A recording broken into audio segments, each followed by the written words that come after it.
Hello everybody, Assalamu alaikum. I'm Asad Sultan Khan and you're watching The Health Show.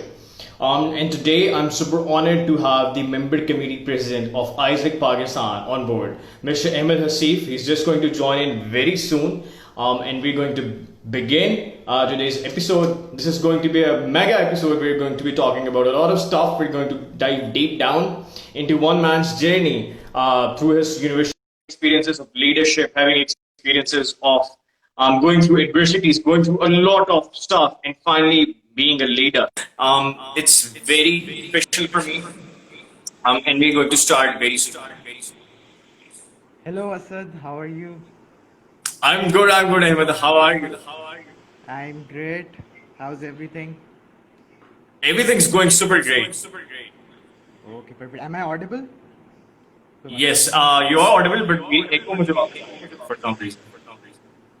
I am not sure why is that happening. I think that's okay. Okay. Let me All know right, if it so becomes too much of a problem. yeah, that's okay. I'll go. Okay, perfect. All right, so let's begin. First of all, thank you so much for joining in, Ahmed. It's an honor. It's a pleasure. Secondly, first of all, tell me about yourself. Tell us who is Ahmed Haseef Shakiri? Where do you get your inspiration from?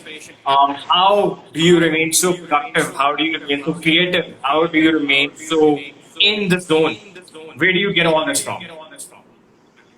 So Asad, Ahmed Haseef, I would say, is an aspiring change maker, and the important word to note over here is aspiring, because I still believe I'm in an age where I'm still learning, still exploring the world around me. And what really excites me is every day is developing and using an entrepreneurial strength to solve really, really complex challenges. So even in my current role of being country manager for AIESEC in Pakistan, what really excites me and keeps me going every day is that I get to solve really, really complex challenges. But Ahmed Haseef is a learner, a contributor, and most importantly, an aspiring change maker. And coming on to the second question, can you see my screen? No, I cannot. Oh, okay. So coming on to the second part of your question, that where do I get my inspiration from? So I've always said this, that I get my inspiration from reading history. And over the years, I have read history books on Pakistan, India, and the world. And that has really helped me establish a sense of empathy with my surrounding. It has broadened my perspective of the world and has made me a better human being all in all. So that's how I would choose to answer your question. That's great. And how do you keep yourself so productive? How do you keep yourself creative and in the zone all the time? So I very firmly believe that it's about exposing yourself to a lot of different things at a lot of times. So like, for example, if you take a lesson from the history, so like if you evaluate the Renaissance era of the Europe, जहाँ पे वो बिल्कुल maximum तरक्की कर रहे थे, so you would see a very key element over there, that the people that were creative, or जितने भी artists थे, और जितने भी like scientific discoveries हो रही थी, and you would see that all of them in essence started out by, let's say, you can very crudely say, by plagiarizing the Greeks. That they very actively read what was there in their history. They actively sought out ki, acha, what has been done, and they tried to copy it, they tried to emulate it and improve it and take it forward. And that's basically what I think I try to do myself as well, that I try to understand the world around me, that what is happening in the world, can I adapt to it, how can I include it in what I'm doing every day, each and every day. So that's what I use so far. And like that is something that I've been using to improve myself each and every day. Great, that's just perfect. Which makes me come to my second question, and that is, no, this is gonna be a really, I want you to go really in depth in this. I want you to go and tell us every single thing, because we really want to learn the raw insights, so you know what happened basically. So summarize your journey at AIESEC from the very start when you joined in as a member. Give us all the learnings that you developed along the way. Like just go deep dive in and just give us the raw real facts. Okay.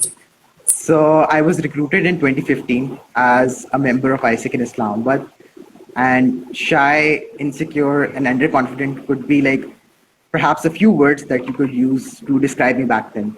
So my first year in AIESEC was, I would say, simply me becoming much more confident and realize that okay, मतलब मैं इतना बुरा नहीं हूँ.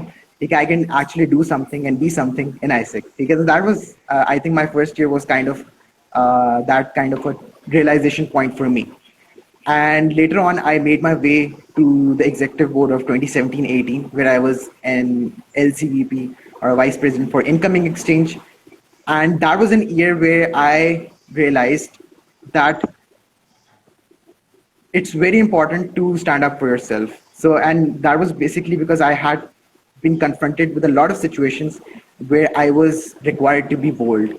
So, like during my LCVP term, I had to deal with the police, I had to deal with like corporate companies and whatnot. And that was a really big experience for me because it was not something I had done before. So it really made me realize that, okay, in some situations you are required to be bold and you should be bold. And then later on in the December of 2018, in December of 2017 actually, I got elected as the LCP for AIESEC in Islamabad.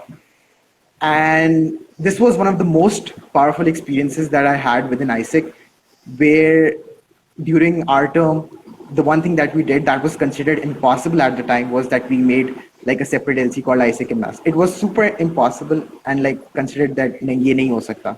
But we did it. And that just made me realize that, okay, एक problem जितनी मर्जी complex हो, जितनी मर्जी उसमें पेचीदगियां हो, but if you put your mind to it, if you put the right approach to it, there's nothing that you can't do. So that made me like, open up my mind a lot. And furthermore, that year also made me, forcefully, I would say, made me very emotionally intelligent because it was a year where I was interacting with so many stakeholders.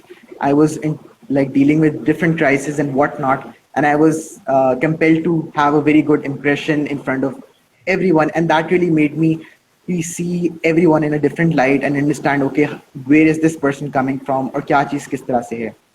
Then in January 2019, I got selected as the MC director for OGE on the National Board of AIESEC in Pakistan. And this was a very, very exciting time because I really, really enjoyed this particular part of my AIESEC journey because this was in 6 months period where I got very good at data management. I got an opportunity to drive a national network towards meeting exchange goals and really gain a national perspective to how things were happening. And then later on in August, I got selected as the MCB for organizational development. And this was an experience that made me really, really, truly appreciative of, celebrating diversity and how, and most importantly, it made me very adaptable and very agile because this was a time where I traveled to so many cities. There were times where I had to travel to seven cities in 2 weeks. Then I went to cities like Faisalabad and Multan at least 3 to 4 times in six months, and all of that while being a university student as well. So that experience was something on its own, and it made me really, really, adaptable and resilient towards any situation. And on top of it, I was interacting with very, very diverse stakeholders. So that was super fun. And without a doubt, I would say that my role in OD was specifically very intellectually stimulating. And then from April 2020, I have been serving as the country manager or the MCP of AIESEC in Pakistan, and which is a role that I feel very happy being in every single day. So let's see how this turns out and what do I get to learn out of this specifically. Ahmed, you're like an inspiration. You're like a massive inspiration for all of us. I'm an AIESECer. I know other AIESECers from all over Pakistan. And we see you as a leader that leads with example. You've been great. You've been putting a lot of energy, effort, and time into this. And we see you as a very good example. We see you as a good case practice to be, somebody just like you. Because, at the age of 24, being a university student and being a country head for AIESEC Global, the world's largest student organization, is something which is massively, massively, profound. I don't know. I don't have words to say, how somebody at this age and, being in university can reach to certain heights. So, mashallah, this is like amazing. But just like you said, one of the most powerful times that you have was when you were the LCP of AIESEC Islamabad. Can you give us like specific key problems that you went through, and what did you learn out of those, and why was it the most powerful journey? It was very powerful because I had to deal with a lot of different individuals or stakeholders, you can say. So on one end you're dealing with your executive board, on another end you're dealing with members, on another end you're dealing with the member committee, you're dealing with parents, you're dealing with the university administration. So there, and everyone is operating on a very different frequency. So understanding each and every person, and adapting yourself, your emotions, your thoughts to how to talk to someone, how to deal with someone, was something that was very, very challenging and really put me out of my comfort zone every time I was in a different situation. So like, just to give you one example, so we went to this national conference as a delegation, and for reasons our bus basically we missed out on our train back from Karachi to Islamabad. And now as an LCP and with an executive board, I have, let's say, 40 to 50, I think 30 to 40 members, okay, who are in Karachi, and basically 30 to 40 parents that I have to talk to and tell them that, okay, why we missed out on the train, whatever the reason may be. But I have to talk to so many people, and then I have to take the members into confidence as well. Then I have to discuss with my executive board, okay, what do we need to do now? Then I have to talk to individually to a lot of parents. My LCDP team was talking to a lot of parents. So that was a very, very, crisis sort of a situation that I had to confront with, deal with. And this is like one of the many that I can quote at this point. But that was an experience that I'll always remember, because it made me a much better human being in terms of understanding people from a very different perspective. Wow, that is huge. All right. So another question that kind of sort of relates with this question is, we're all going through a massively uncertain time. We're going through a crisis. The world is shocked right now. We're going through a pandemic, and it's a very uncertain time. It's a crisis, to be honest. How do you plan on keeping Isaac Pakistan afloat during this uncertain time, during this crisis? So, Asad, the very simple way to answer this question is that we need to pivot. And when I say we need to pivot, we need to start rethinking how we deliver leadership experiences as AIESEC. So, like anyone who has been a part of AIESEC would tell you that, okay, the how of our organization is that we deliver leadership experiences to achieve peace and fulfillment of humankind's potential. But we need to start rethinking that, okay, when we talk about delivering leadership experiences, does it have to be only through exchange? And that is a question that AIESEC globally has been trying to answer, that how can we bring much more innovation to our portfolio?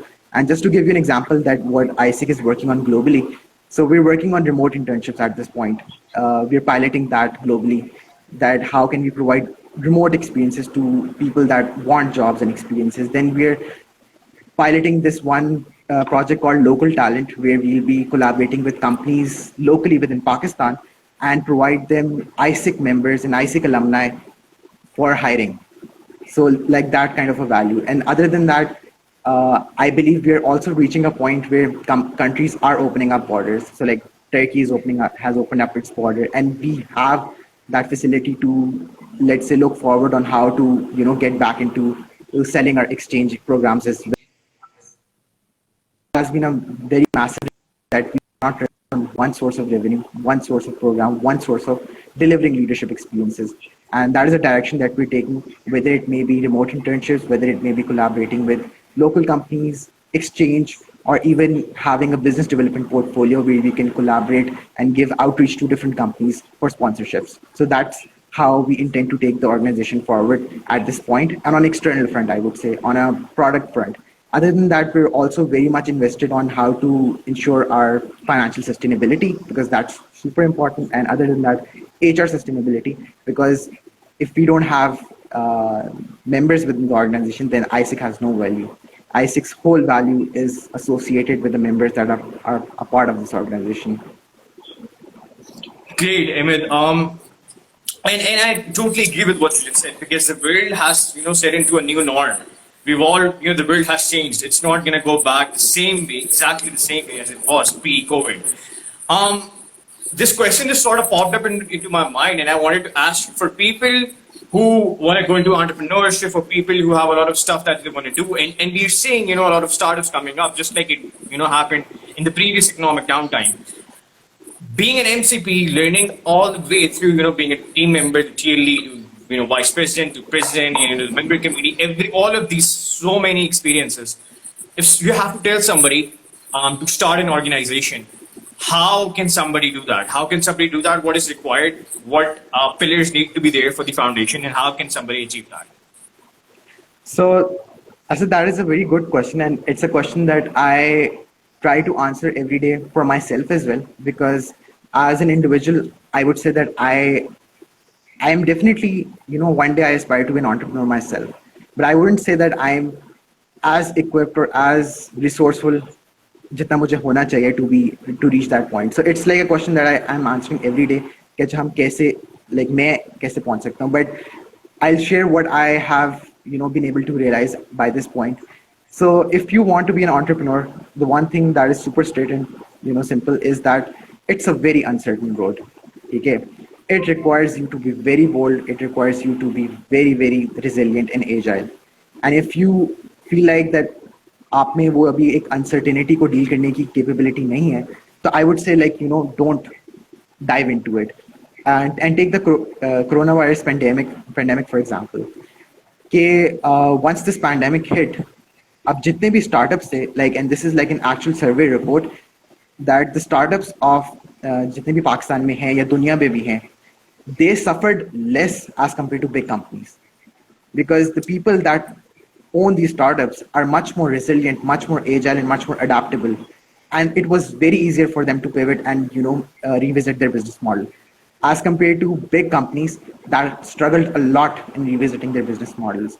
And that is a prime example of how good you need to be when it comes to uncertainty, dealing with uncertainty. Like just imagine a startup where they struggle with finances, they struggle with resources, but yet that's the sector of your economy that was the most resilient one.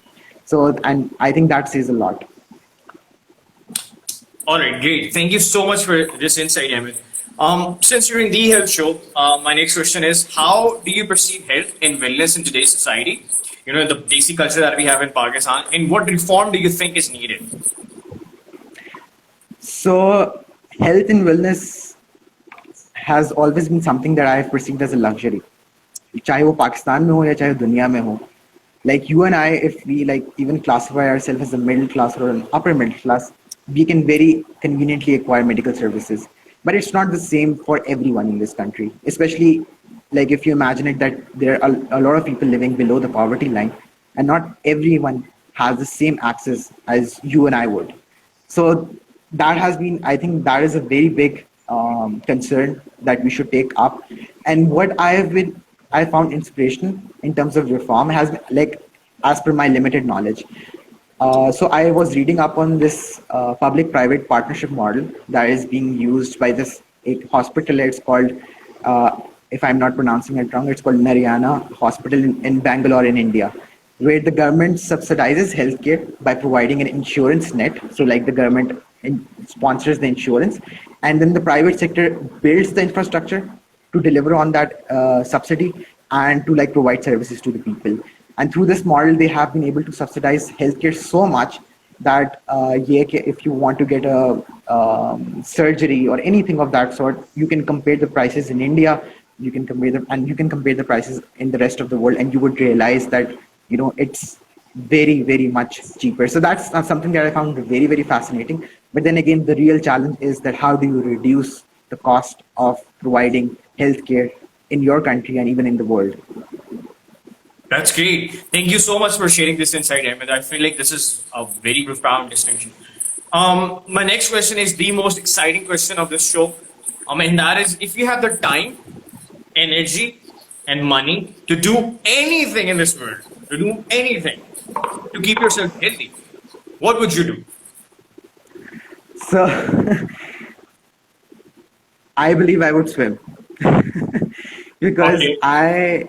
I've always been very fond of swimming, and I used to do it as a teenager. I would say I haven't had the opportunity to swim because if you want to swim, you need a swimming pool, and you need to travel to the swimming pool. You need to have a subscription to the swimming pool, and there are a lot of barriers to entry to that. But I've honestly found that swimming is one of the most refreshing things that are out there, and if I ever get the time, money and energy, I would definitely incorporate swimming into my lifestyle, because it's not only you enjoy that activity, but it keeps you very healthy. So that's just what I resonate with personally.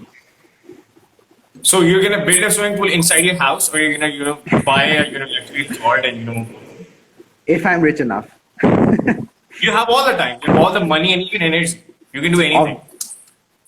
Ob- Well, depends. Like, for example, if there's a community swimming pool, so I would rather prefer going to that, because, it's not about just the act of swimming or the act of a physical activity, but it's also about being part of a community and, networking and being with people. And I think that's kind of the charm to it. So, like, अगर घर में swimming pool जो बना दिया, and I'm swimming alone, so it takes half the fun out of it. So I remember when I used to go for swimming as a kid, we used to go as friends, and I think that was also the highlight of it, that okay, we were doing a physical activity, but then again it was also us friends hanging out and doing stuff. So I think that is very important to me as well. This is absolutely great, Ahmed. My next question is something that I feel like it's not given due attention in Pakistan. I feel like all over the world even, and I feel like especially in Pakistan, इसको एक taboo समझा जाता है. There's a lot of stigmas around it. There's a lot of stereotypes that we need to break. I feel like even when it's taught, people talk about the problem, they don't focus on the solution. I'm talking about mental health right now. So people always talk about the problem, they don't focus on the solution. Whoever talks about it. And it's not like, I need an expert or a certified person to talk about it. The thing is, just raising awareness that it's okay to go to therapy, just raising awareness that it's okay to talk about, that it's just okay to have mental health issues because everyone goes through it. I feel like this needs to be talked about. What's your take into mental health? So I personally believe it's something that should be talked about from a very young age. So because in my experience, it's also more about learning how to manage and cope up with your emotions. Like, if you're not aware on how to do that, you will obviously struggle. And if I talk about myself personally, I had to learn it the hard way, where there were times I was, let's say, depressed, or I was very low, and yet I was very much compelled to stand up and move forward. And during this whole process, I learned how to manage and cope up with my emotions the hard way. So I think the one thing that should be very much be done as a priority is to talk about mental health from a very young age with children, because obviously when they'll grow up, they'll be confronted with multiple scenarios, multiple situations. They'll be required to deal with grief at points, happiness, pride, and so many diverse emotions. And it's very important that you teach them on how to be grounded and how to deal with those emotions at a very early age. Great, great. Thank you, Ahmed. My next question is a question that puts my guests into existential crisis. And the question is, what has been your biggest failure in life and what did you learn out of it?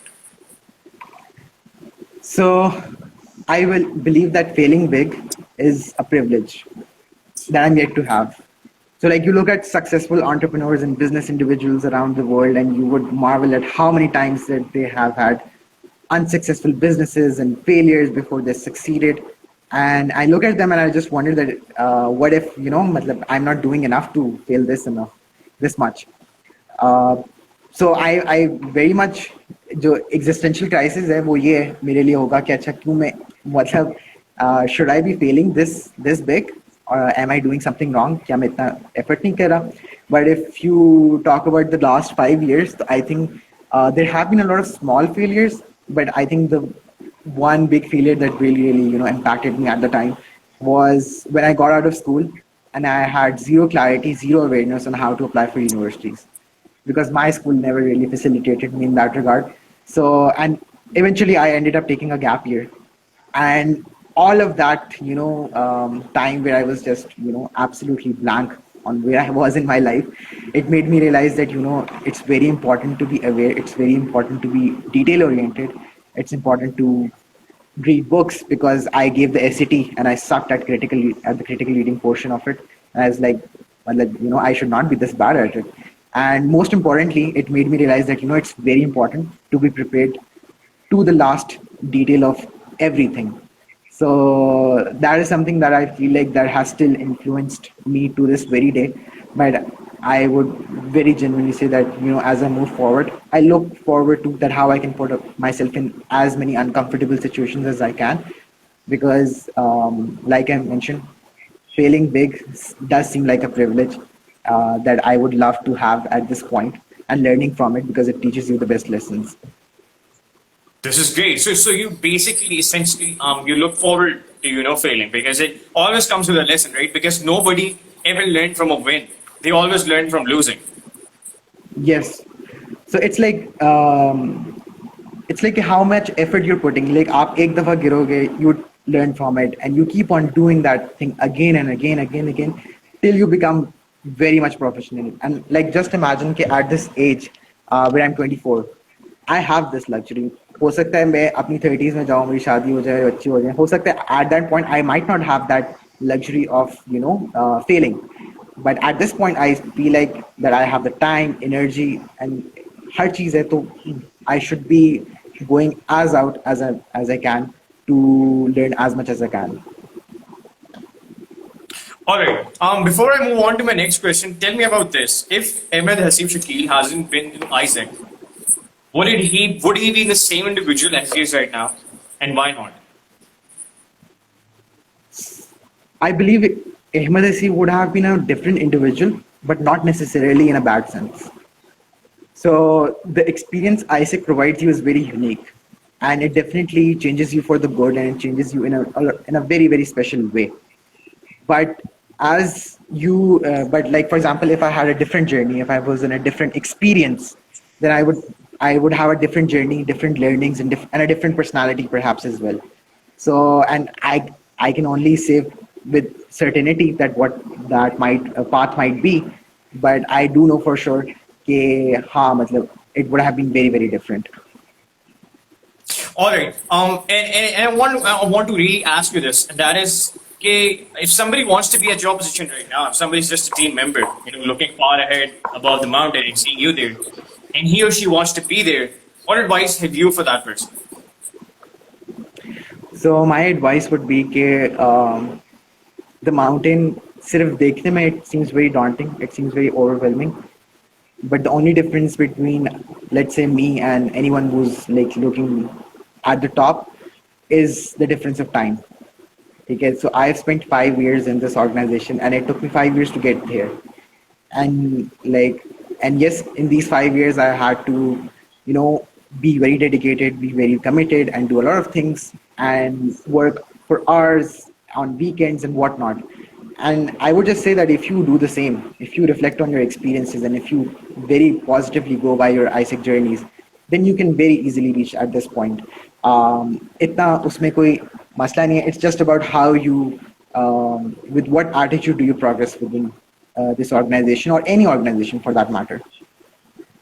Great. Ahmed, and another similar question that relates with this, resonates with this is, for ISECers, they know they're in this organization. But for people who are not ISECers, who are not into ISEC, who just, university going students, random university going students, what advice do you have for them? How can they build the personality traits, the kind of personalities that you have, mashallah, the kind of leadership potential, the kind of, traits of, people management, change management, impression management, all those sort of stuff?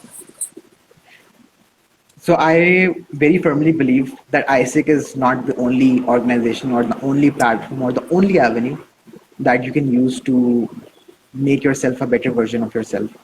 There are so many things and so many opportunities out there that you can utilize to work on yourself. And like anyone, like अगर वो AIESEC में नहीं है, तो I would tell them that work on acquiring skills that are relevant. Go out there and be a part of opportunities that are relevant. It doesn't have to be a youth-run organization. It can be a corporate company. It can be an NGO. It can be you even being part of a community service activity like cleaning up. Anything that helps you, come out of your comfort zone. Be a part of that. Be as open and as honest to yourself and don't be at the same point of your life. मतलब आप एक जगह पे रुक जाओगे तो then obviously there will be a decay. But if you keep moving forward, you'll reach there. And इतने सारे लोग हैं and मतलब yes, AIESEC has a lot of success stories on people that are very successful, but there are a million stories other than that as well. So I would never want anyone to think कि AIESEC is like कोई हम it's like a कोई white privilege है या कुछ है इस तरह से. It's not like that. Everyone is special in every way, and the most that they can do is just be more proactive and come out of their comfort zone in every possible way. All right, Emmett. So just to like add into this previous question, at ISEC we have like a network of 5,000 plus members and alumni. Like that is big, that is huge. But for the same people for who are not into ISEC, how can they do their networking? How can they increase their networking? Do you have like some practical tips for them, insights for them? How can they reach that potential where they have a lot of big network? Depends on which industry you're aiming to network in.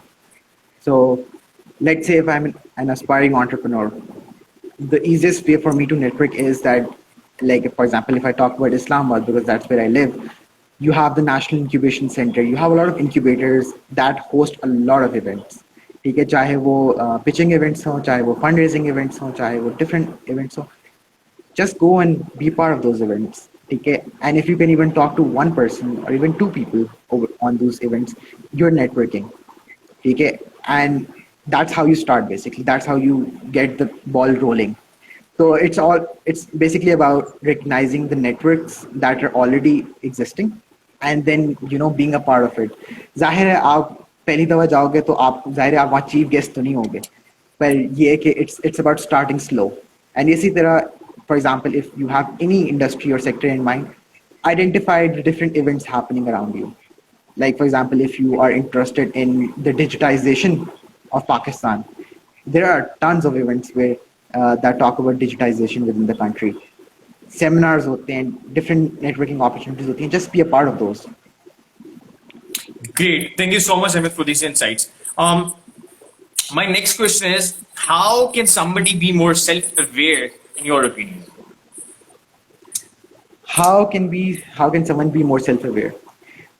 So I very firmly believe that self-awareness comes when you put yourself in challenging situations and you come out of them alive. And once you're out of it alive, you just sit down and you reflect where I went right and wrong. And that reflection on your experiences is what is the key to self-awareness.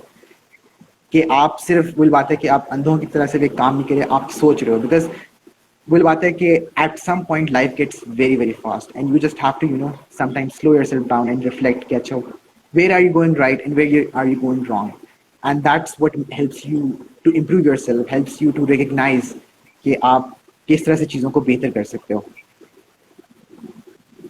Great. Thank you so much for this. So my final question is, and if we can like move on to the audience has any questions or not.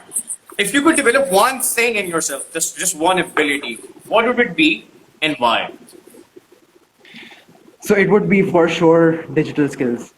So like I think I have spent a lot of time in my life getting good at soft skills, but I think now I'm at a point where I feel like I should have hard skills as well. And why digital skills? Because the future will be set in a digital landscape, and what keeps me up is how I can be equipped and be ready for that future. Because just to give you an example, that in the past 4 or 5 months, Pakistan has added 20 to 30 lakh of new 3G and 4G users. As per like one McKinsey report, the whole world has leapfrogged 10 years ahead when it comes to digitization and like digital penetration. So it just makes you think that the future that you're entering, it would be all about e-commerce, it would be all about convenience, and it's very very important that you get ready for that future. Great, but I just want to dive into this because I really want to extract maximum value for all the listeners. What do you mean by digital skills? What exactly do you mean, and where can people develop that? So as per my current understanding, I think जब आप digital skills की बात करते हो तो it's a very big playground. So, for example, if you are into marketing, so there are a different set of digital skills that you would have to acquire. You would have to, let's say, be good at graphic designing or search engine optimization or social media management. Those are the digital skills that would be relevant to you. If you're a finance person, then I would say that you need to learn Python.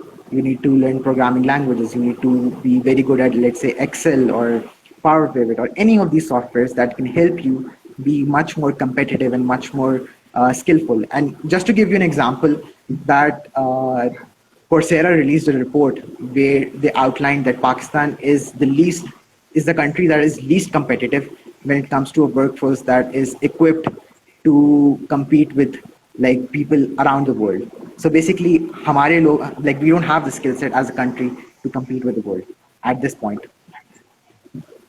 Wow, that is very insightful. Just to like wrap it up, what's that one thing you want to leave the audience with today? So the one thing that I would want to leave the audience with is that you're much more capable of what you can ever imagine. And the only way you can realize your potential is by relentlessly marching towards being a better version of yourself. And you don't necessarily have to run towards that. Just make sure that you're moving and not stuck in one place. Do like at least one small thing every day that brings you out of your comfort zone, because it's very, very important to keep moving forward. And it's okay if you're not, मतलब ये है कि आप अभी अच्छे नहीं हो किसी चीज में, that's not an issue. But even if you can be good at something in like let's say 5 years by taking like small steps today, then that is an investment that is very, very much worthwhile. So like do invest on yourself, चाहे वो AIESEC के through हो, चाहे वो AIESEC के बाहर हो, anything. It can be like you define your journey for yourself, but just keep moving forward towards your goals. Great. We have a question from Osama, and he says, were people more well equipped than you for MCP role? Why do you think they didn't become MCP, or why they didn't get any role for that matter? So I believe that anyone who applies for MCP, मतलब ये है कि the whole act of applying for that position is very courageous and it's very bold. So I never think that कि किसी ने अगर apply किया तो वो एक बंदा ज़्यादा अच्छा है और दूसरा बंदा कम अच्छा है. It's not about that. Eventually, it comes down to what the national plenary or what the voting members of AIESEC Pakistan want. And every applicant has something very different to propose. They have a very different direction to propose. And when the voting members say that, okay, this is like, we want you to be elect you as an MCP. So they're basically not saying that आप ज़्यादा skillful हैं या आप ज़्यादा competent हैं. They're just saying that this is the direction that we want the organization to move forward in. And I think that's what it really takes and what it really differentiates to. So it's more about what the organization needs and what the plenary wants, rather than कि एक बंदा competent है या नहीं है. Great. Thank you so much, Ahmed, for your time. It has been an amazing conversation. It has been very insightful. So yeah, Zaki, we just the show has ended right now. It's gonna go on YouTube inshallah today, and we can see the whole episode there. So thank you so much, Ahmed, once again for spending the time. Thank you, Asad, it has for been an having me. amazing and very insightful conversation. Thank you so much. Thank you, Asad. All right, take care. Allah Hafiz.